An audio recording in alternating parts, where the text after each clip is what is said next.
મિત્રો તમે જોઈ શકો છો આ સાઇટમાં વિડીયો અગજર જઈ રહ્યા છે અને અગજરના પેટમાં કંઈક જાનવર જેવું આપણને જોવા મળ્યું છે, પરંતુ મિત્રો આ કોઈ જાનવર નથી, અગજરના પેટમાં એક માણસ છે। કોણ છે કે આ તમે સ્ક્રીન પર જોઈ શકો છો।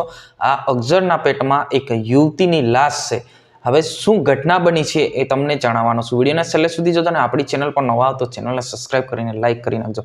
હવે મિત્રો આપણે જાણી લઈએ આ ઘટના ક્યારે બની અને કઈ જગ્યાની છે। આ ગીર સોમનાથમાં બની, એટલે કે ગીર સોમનાથના જંગલમાં જે ઘટના બની હોવાના સમાચાર આપણને મળી રહ્યા છે। સમાચારની અંદર એવું કહેવામાં આવે છે કે આ યુવતી જે છે એ સાંજના ટાઈમે ખેતરમાં, એટલે કે સાંજના ટાઈમે ખેતરની રખવારી માટે ગયા હતા અને ખેતરની રખવારી કરી રહ્યા હતા ત્યારે અચાનક અગજર આવ્યો અને આ યુવતીને આખી ગળી ગયા, એટલે કે આખી આ યુવતીને પેટમાં ગળી ગયા।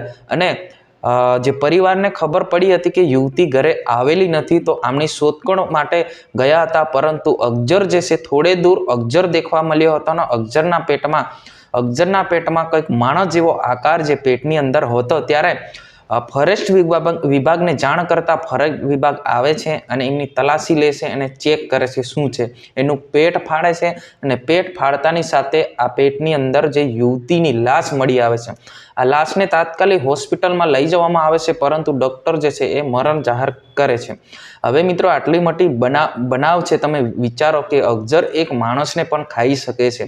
તે આ ઘટના જે છે ગીર સોમનાથમાં બની હોવાના સમાચાર મળી રહ્યા છે। એક ખેડૂતની પુત્રીને જે અગજર છે ખાઈ ગયો હતો ને, એટલે કે આખી લાશ જે બહાર ફરી પણ કાઢવામાં આવી હતી અને તાત્કાલિક દવાખાને પણ લઈ જવામાં આવ્યા હતા, પરંતુ આ જે યુવતી છે મરણ જાહેર કરતા જે પરિવારમાં દુઃખની લાગણી ડૂબાઈ ગઈ હતી। જી હા મિત્રો, ખરેખર મિત્રો આવા જંગલ જેવા વિસ્તારની અંદર આપણે ધ્યાન રાખવું જોઈએ કે ભાઈ આવી ઘટના બને ત્યારે આવા શિકારની અંદર આપણે ના ફસાઈ જઈએ। આ ઘટના વિશે તમારે શું કહેવું છે જરૂર કોમેન્ટ કરીને બતાવજો। આજની વિડીયોની અંદર બસ આટલું જ। જય હિન્દ, વંદે માતરમ।